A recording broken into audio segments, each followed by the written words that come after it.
you make of this case? Do you see any middle ground between the two positions? I really don't. I spent too many hours in the White House Situation Room debating issues precisely like this. And 90% of the time, I think government is in the right and the technology industry needs to comport with the request from government. But in this case, what the FBI is technically asking Apple to do is to hack its own product, to literally rebuild iOS with security flaws built in so that they can access it.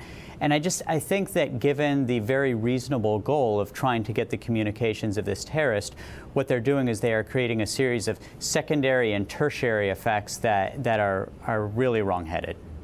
And Alec, if Apple does, let's be hypothetical here, if it does open the back door to the FBI, what does it mean? You've written about this. What does it mean for the Chinese, for the Russians, for the other non-state actors out there?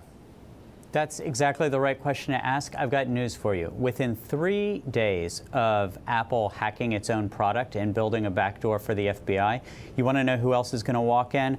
Unit 63198 from the People's Liberation Army of China. A variety of other state and non-state-based actors will follow soon thereafter.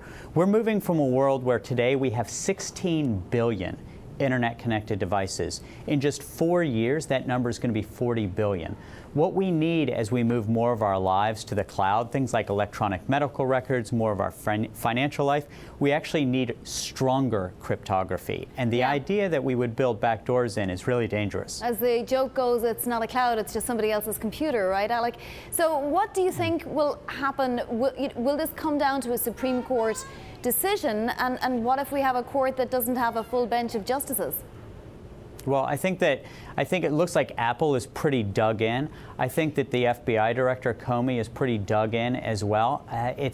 These are not very happy conversations they're having with one another right now. So I could see it going to the Supreme Court. I anticipate that it could probably be deadlocked 4-4 in the Supreme Court. So ultimately, I think that this has got to go to Congress and therefore the American people.